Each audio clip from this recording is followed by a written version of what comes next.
Welcome back to an episode of Slam Talk Sports. I'm your host, as always, Mr. Darcy Slam Duncan, and it is time to talk about a huge weekend of AFL action. Yes, round 6 has just got underway as the Magpies have just defeated Carlton 88-83. Oh, I've seen this story before. I've seen this movie before. That was a rerun. The Blues had a massive lead once again and they crumbled under the pressure.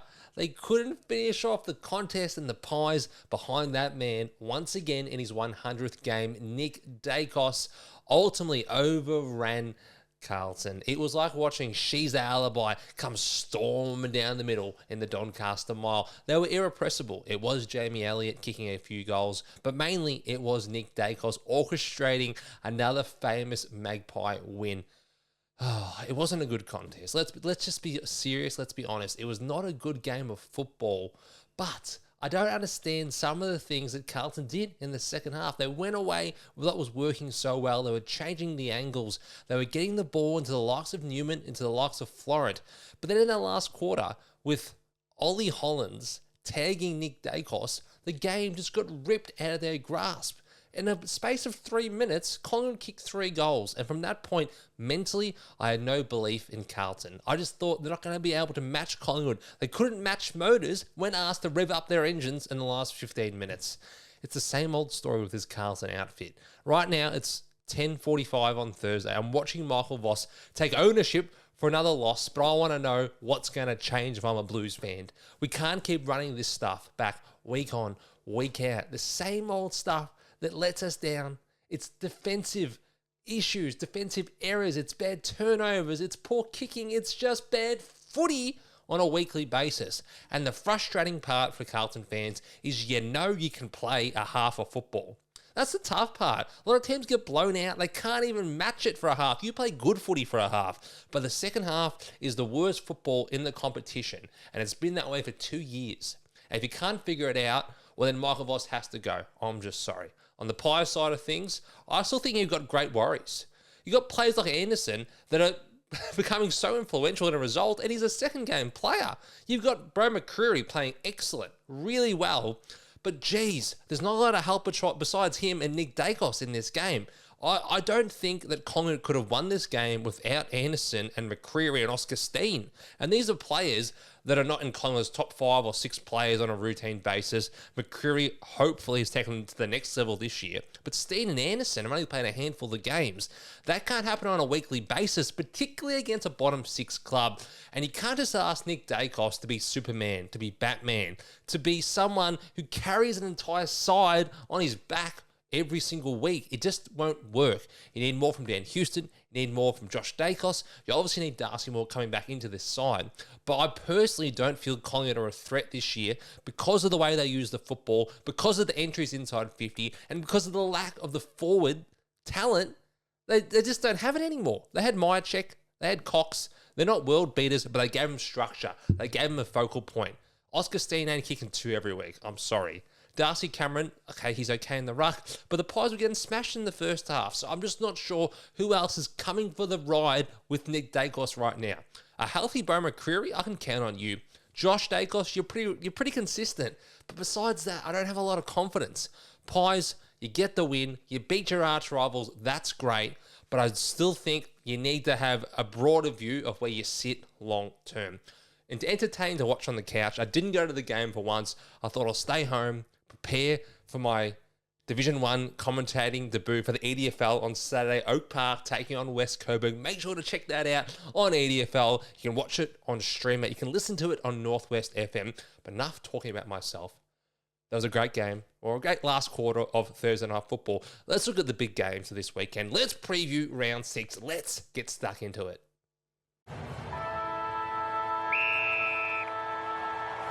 We start the weekend preview down at the Cattery. Geelong take on the Western Bulldogs at GMHBA Stadium. 7:20 our time here in Victoria. It's part of the Friday doubleheader. What genius thought of that idea? I do not know. The line is 11.5 points in Geelong's favour. These are the ins and the outs. In comes Jack Martin for Geelong. In comes their skipper and Patrick Dangerfield. In comes Mark Blitzarves to celebrate his 300th game. Can't believe he's played 300 games, the two-time best and fairest winner for Geelong, I might add. Out of the AFL as a junior, playing for Taylor's Lakes, the steeplechaser. Who would have thought he'd play 300 brilliant games for this storied club? Out goes Brian Myers, who has a little injury. Not too sure how serious that is. Out goes Mark O'Connor, who helped himself to a hat-trick last week. He's suspended. And out goes Brad Close, who has been managed. On the Bulldogs side of things, in comes Lockie Jacques. In comes Will Lewis. And in comes Tom Liberatore after he's recovered from that hamstring injury. Out goes Connor Buderick. Out goes Josh Dolan. And out goes Harvey Gallagher, who is injured. Interesting game, this one down the Geelong Highway. I'm tending to side with Geelong. It's not just because they have a few outs, the Dogs. They're missing potentially Ed Richards. We'll see if he gets up for this one. He's got an injury cloud over him after suffering that ankle injury over in Gather Round. I know they won't have Tim English as well, and the Hawks really cashed in their ruck advantage last Saturday night. They won the hitouts by about 25 or 30. It was really a clear dominance in the guts, and that's really telling considering how good the Western Bulldogs midfield is. I'm going to side with the Cats. I think they'll win this one. From a Supercoach side of things, it's great that Lockie Jacques has come back. Connor Buderick has to be traded. If you're looking for a forward downgrade, I'd probably side with Tom Edwards from Essendon on the bubble, 119k. He's a fixture in Essendon's team. He won't score very well, but he should be good for 50s if he can kick his 2 goals a week. If not, Liam Fawcett from Richmond, kicked 3 goals on the weekend. Jasper Alger is injured. Harry Armstrong is injured. Tom Lynch is still currently injured. So he should get at least 3 more weeks in Richmond's forward line. And he has looked good. In terms of other downgrades, if you had DPP, I'll get to them a bit later. I don't mind someone from Hawthorn with the last name Perez. But for this game, that's all. Betting side of things, I wouldn't mind someone like a Max Holmes. Max Holmes been shifted to the back line. That could be a great thing against a team like the Western Bulldogs. I say that because it's so hard to score usually on the Doggies midfield. They have been restrictive over the journey. Halfbacks, though, they should chop up. I like Max Holmes. They have a nice day on this one. But also the flip side, Tanner Bruin got heaps of CBAs last week and Max Holmes got 0. Does that come back to more towards 50-50? I'm unsure. I like Tanner Bruin as well in the role he's in. But outside Bailey Smith and Max Holmes and Tanner Bruin, there isn't too many other consistent options for disposals when it comes to the Cats. In terms of goals, I mean, I'm not a big goals guy. Shannon Neal seems to have a decent matchup. He's kicking multiple goals in every single game. Single goal scorers, I don't mind Danger. He should play mainly forward. Also don't mind Ollie Dempsey. We see how attacking he is in his positioning as a wingman. He has 13 to 15 touches most weeks, but he also kicks a goal as well. So I don't think he is terrible odds. But it's not a game I'm that keen to bet on right now, but I do like the Cats to win the contest. Next game I'm going to look at is the other Friday night game. We have a double header on Friday night. It is Sydney taking on GWS at the SCG. It'll start 7:50 p.m. on the East Coast. In for Sydney comes Angus Sheldrick, and out goes Dane Rampy, who has been managed. For the Giants, in comes Harry Ralston, Toby McMullen, and Leek Aaliyah. Out goes Brent Daniels, out goes Stephen Coniglio, and out goes Aaron Cadman. Cadman and Coniglio both suffered concussions, 2 big blows to the Giants, and what is a big game, always the Battle of the Bridge, I think they used to call it. I just call it the Sydney Derby. It's always a little bit spiteful between those two teams, but it's usually a really enthralling contest. The line, while Sydney are favoured, of course, and they are favoured by 26 points at the SCG. I see Sydney winning this one. I see the Giants still having so many major outs. You remove Cadman, who's in good form. You remove Coniglio, who's having a good season. Brent Daniels just come back from injury. On top of that, you've still got Tom Green out for this season. I don't really know what the Giants are doing with their ruckman. You see right there, followers, Brodie Grundy's matched up against Nick Madden. That could be a bloodbath. That could be a Supercoach bloodbath if Nick Madden can't go toe-to-toe with Grundles, the Supercoach pig.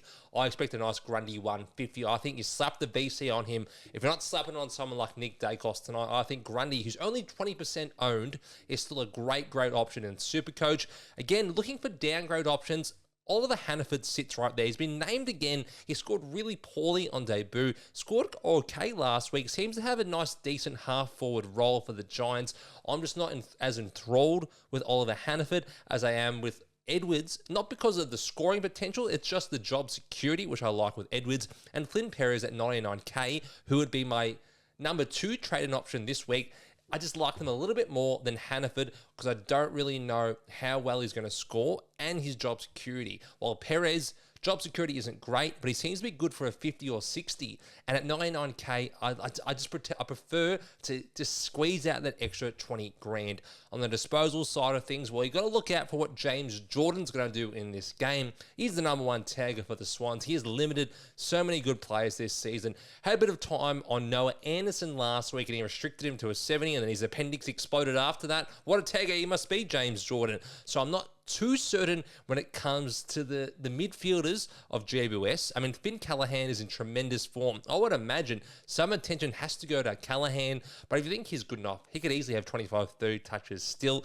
Otherwise, the ball really does flow through Ash and Whitfield. I don't think they are terrible trade-in options, but Lockie Ash struggled his last couple of games against Sydney. They might have plans for him, but also Sydney are the number 1 pressure team in the AFL, and they have been for the best part of a decade. So it just gives me a little bit of concern of how much time and space Ash and Whitfield will have in this one. On top of the fact I expect Sydney to win, I'd rather just back someone like a Callum Mills or a Nick Blakey or a Justin McInerney to hit a 20 disposal or 25 disposal line.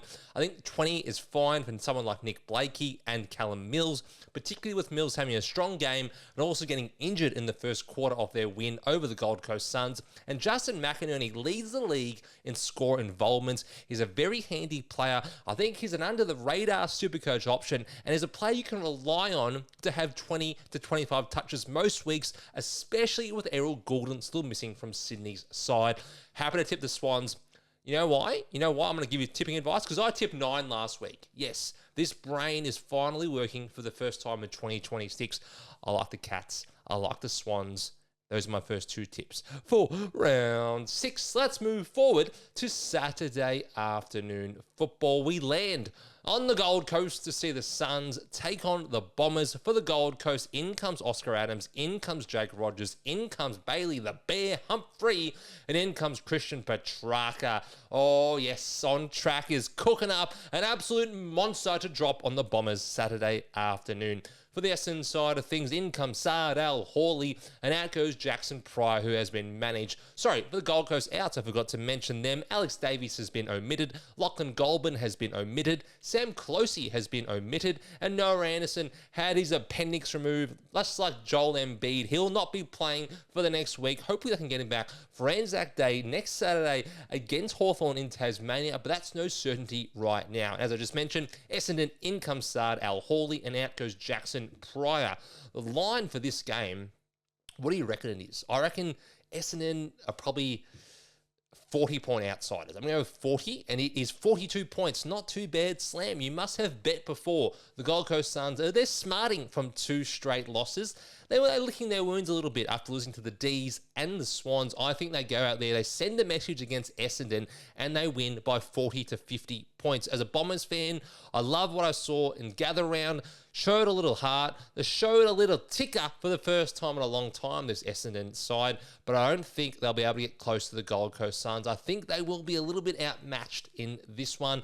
Disposals, well, Essendon don't really tag. They don't really limit. Andy McGrath went to Cozzy Pickett last Saturday at the Adelaide Oval. Didn't really limit it. He had 19 touches and 2 goals, but it is a lever Essendon can pull to put McGrath or put Caldwell on some of the players that are dominating during the game or someone they've earmarked as a danger man for the contest. But I just think the likes of Rao, who's now starting to work from that injury, Took Miller, Christian Petrarca, they all should be around the mark, but it's hard to know with management for Christian Petrarca what exactly he will do. You'd hate to bet on him and see him sitting with his legs up on the bench, 15 minutes left, up 40 points. That would be one concern for me. I don't dislike something like a Ben King ladder. I think Ben King could have a day out. Essendon were better defensively last week, but the ball is going to live in the Gold Coast half. Bailey Humphrey as well, returning from suspension. I don't think Essendon have a good Smalls matchup or a mid-Smalls matchup, so I think Humphrey and King will be the ones that are likely to kick goals in this one. Disposals-wise, you can go with your John Nobles, you could go with your Will Powers to have your 19, 20 touches. It's not a lock, but they do seem quite likely. And on the Essendon side of things, Parrish and Merritt, you might think Essendon are going to get smashed, but Gold Coast have been one of the easiest teams to rack up disposals and Supercoach points against, I might add. So they could be okay options because Gold Coast, they focus on getting the ball. They don't worry about going the other way in terms of tagging you or limiting you. They back their style. They back their system to get it done. And in the past, the last 18 months, it has gotten it done. But on the flip side, teams can get disposals against them. And I think that could be a good day for Merritt and for Parrish in this one.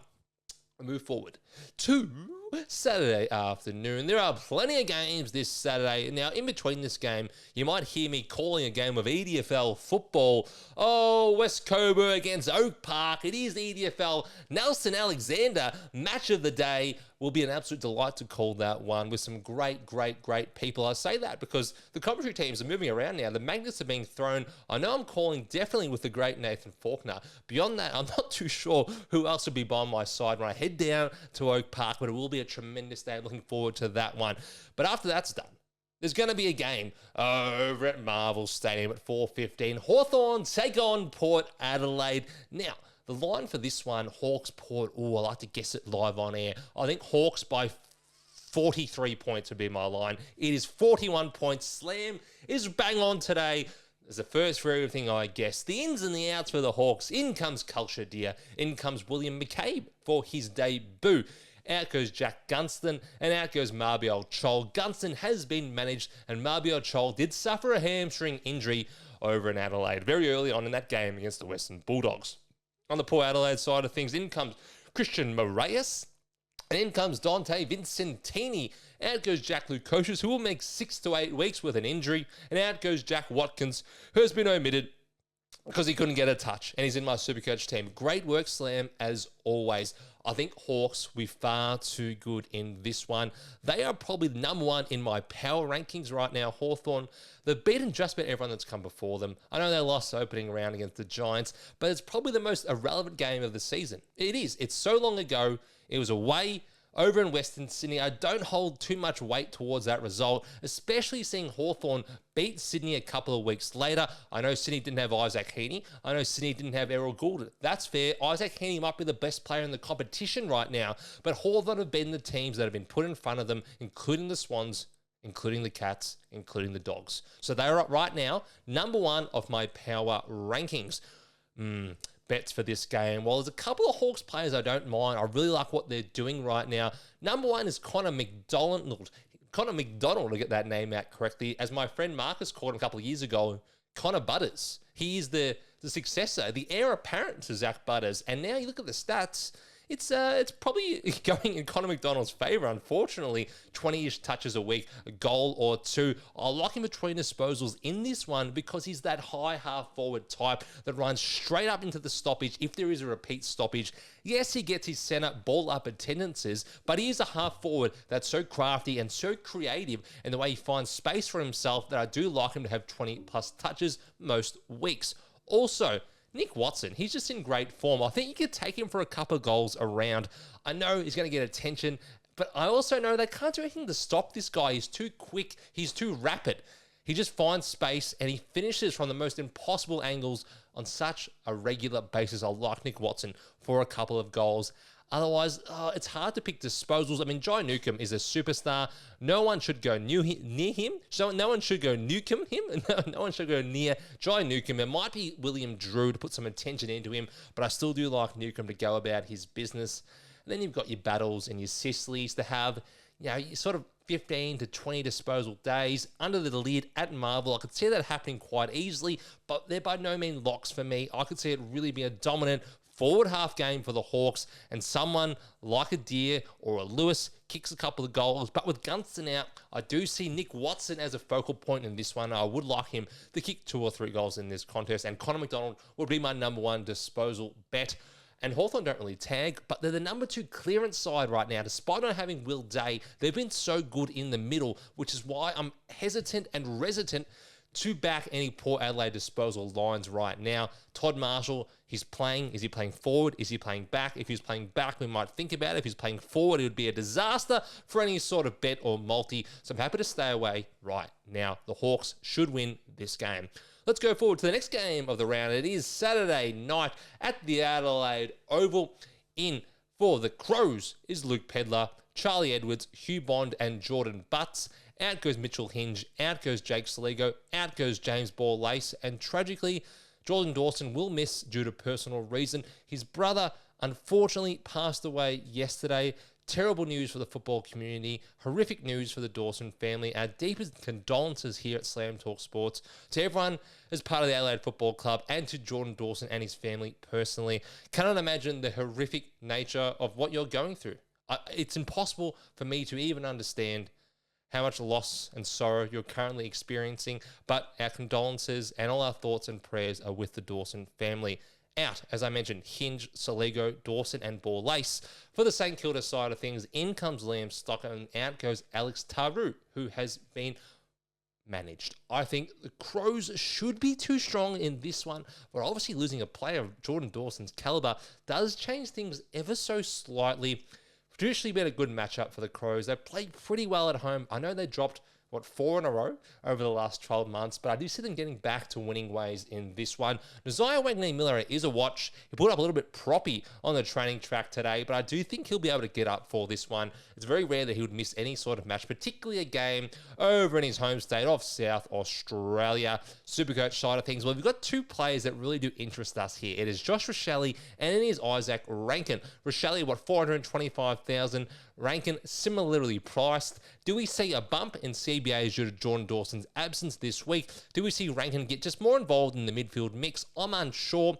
They really both fall in that 6 to 8 top forward bracket for me. So with no great certainty, could I pick either player and say that's a top 6 forward? That's one of the best players in Supercoach this year. I can't do that with any sort of certainty, but I do think this is an okay matchup, and they're both looking to continue the decent form. Rochelle's has been a month of decent form. Rankin's really been 1 week. So I wouldn't begrudge either of you picking them. But right now, I'm still a little bit split on whether either of them will be a top 6 forward. While I know Took Miller, in my opinion, will be a top 6 to 8 forward. And Isaac Rankin, well, I'm not sure about him. But Christian Petrarca, absolutely. I know he'll be a top 3 forward. But Josh Rochelle, I'm not certain about him. So I'm still wavering a little bit, which is why I couldn't say go and trade him in. You got to do that. He's one of the best. Because we don't have enough data yet. We really do not know. But what I do know is that Adelaide should win this game. And while the line, I didn't mention the line. I think it's about, let's say 21 points. That'll be my prediction. It's about 21 points. It is 13 points in Adelaide's favour. I think that's not bad.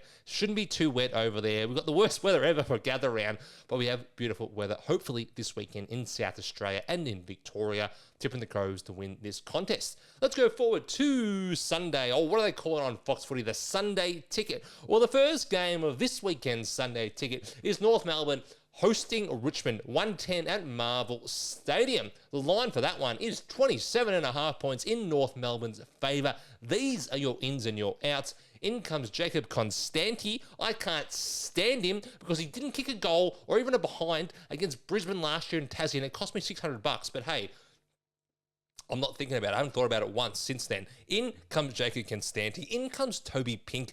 Out goes Zach Barnch. Zach Barnch has been omitted. But also into North Melbourne squad comes Bailey Scott and Lockie Doverston. How many changes will North Melbourne make? I don't think they'll make too many. I mean, I really don't think so. They performed okay against Brisbane last Saturday in gather round, but okay, I could see Doverston coming in maybe for bench. That's like for like. Besides that, maybe North Melbourne Mafia can tell me because I'm unsure what else they do. On the Richmond side of things, Hugo Ralph Smith comes into the squad, and Samson Ryan, and Patrick Rechko, and Kane McAuliffe, and Zane Puka. I think that's how you pronounce it. Tell me if I'm wrong. Zane Puka. Out goes Luke Trainer, omitted. Out goes Jacob Hopper, omitted. Cast your eye back to this game last year. What happened? What happened? As I'm sweating here on camera under the bright lights. What happened? Well, Harry Sheezel had 55 touches, nearly broke every record in existence. And LDU just chopped up to his heart's content. Does that happen again? Well, I don't know. I don't know if that happens again, but I'm pretty confident North Melbourne will win this game. You know why? Because North Ball is back. North are the best version we've seen of them since probably 2014, 2015 under Brad Scott. Now, that's a long time ago, but they're playing this fast, attacking, beautiful brand. All they relied on last year was contests. Contest after contest after contest. Tristan Sherry bear hugging someone, grabbing out of the ruck, throwing a flying elbow like Shawn Michaels into someone's face, and then winning the contest in the clearance. Now it's a little bit different. You got LDU breaking from stoppage. You got Harry Sheezel more involved in the midfield. You got Finn O'Sullivan shutting down the opposition's best midfielder. He can't do that this week, but he's been doing that in the past. You got Luke Parker flying off halfback. You got a finally healthy George Wardlaw. There's so many different elements of this North team that make him more watchable than years gone by. Throw in a Zane Dursma and throw in a Cooper Trenbarth, propping up that forward line next to Nick Suvlaki, and you got yourself a team. There's some meat on this bone for the first time in a long time. I'm confident North got the result over Richmond. The line, as I said, was in the 20s. It's 27 points. They'll win by that. North are just better than the Tigers. Supercoach side of things, Harry Sheezel isn't a bad shout for your C. Produced an absolute masterclass against them last year. Otherwise, I think you're just happy if you own Sheezel. You're happy if you own Luke Davies-Uniacke. And you're not happy if you own Colby McKercher. After he dropped 70 points last week. Seems a bit of a trap, Colby, this season. Is he mid? Is he back? Is he wing? Is he, God forbid, half forward at any point this year? We don't think so, but I also don't think he's a top 10 defender. They're still trying to figure out how to use Colby in the best use possible, which is in the best form of his life.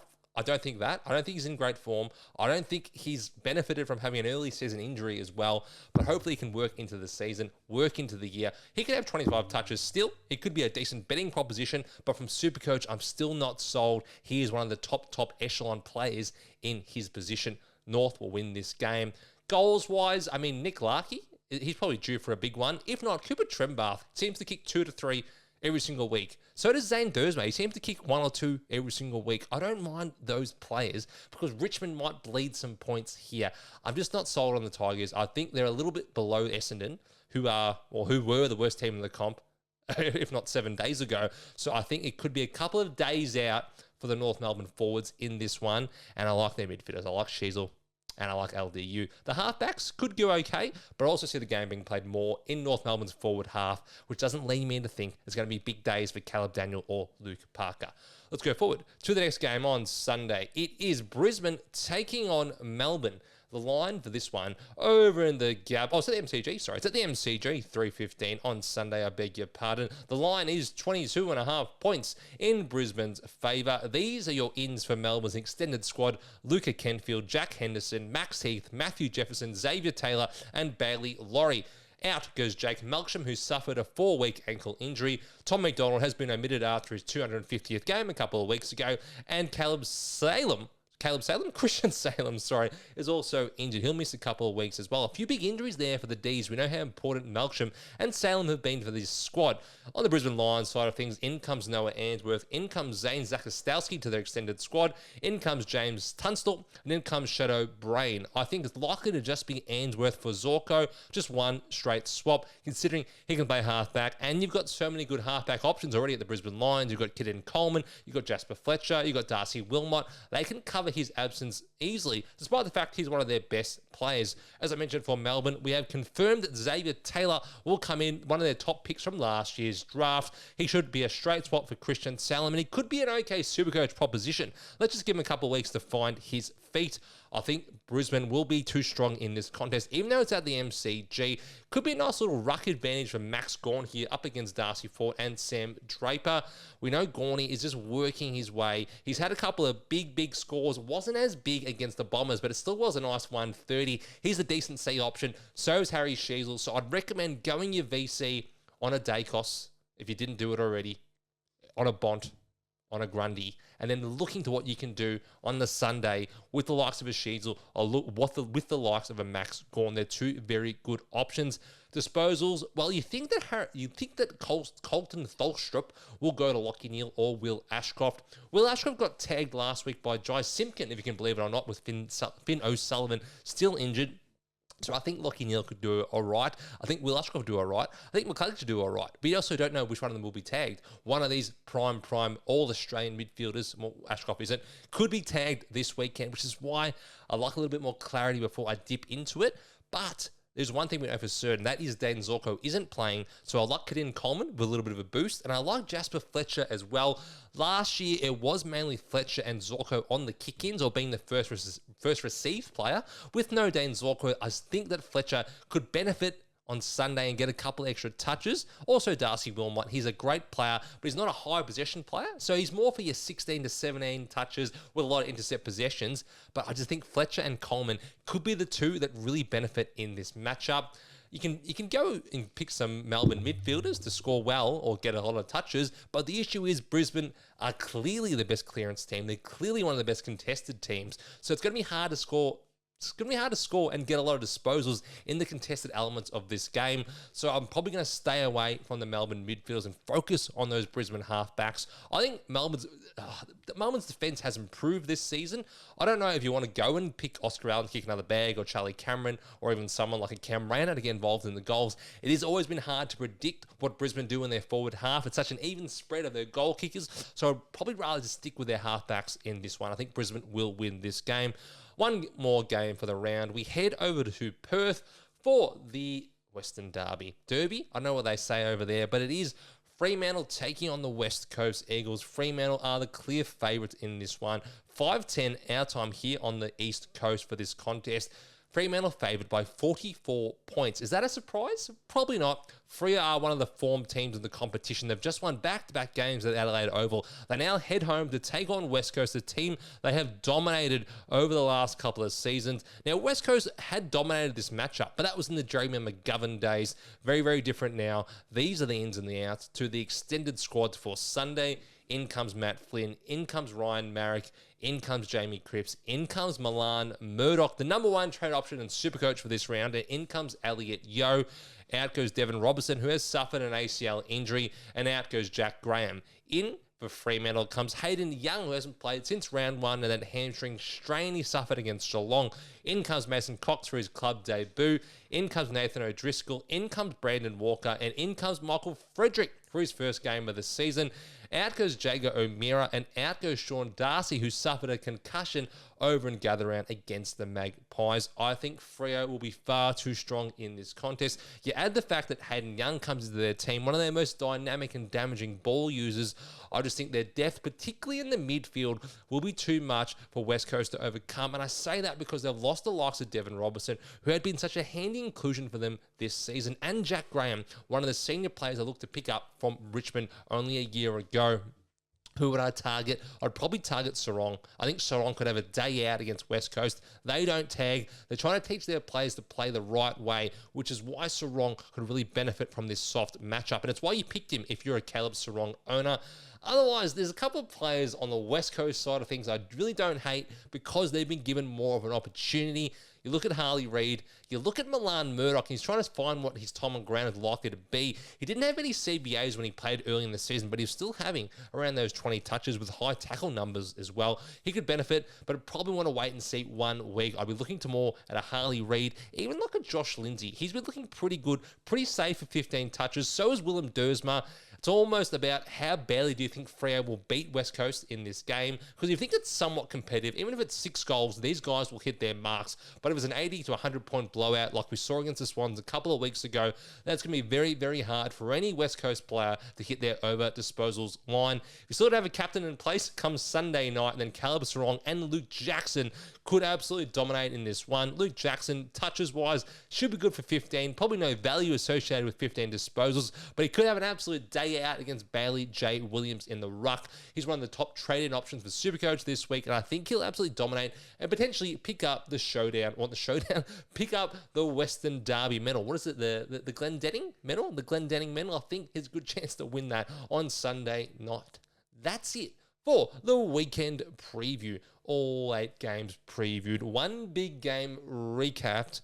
That's it for the podcast for another week. I'll see you all next week here on Slam Talk Sports, and I will drop the weekend train, the weekend best multi on X, on Instagram. You know where to find me. It is Slam Talk Sports. Enjoy the weekend. I hope your team wins. I hope I don't bottle my call of the EDFL on Saturday afternoon.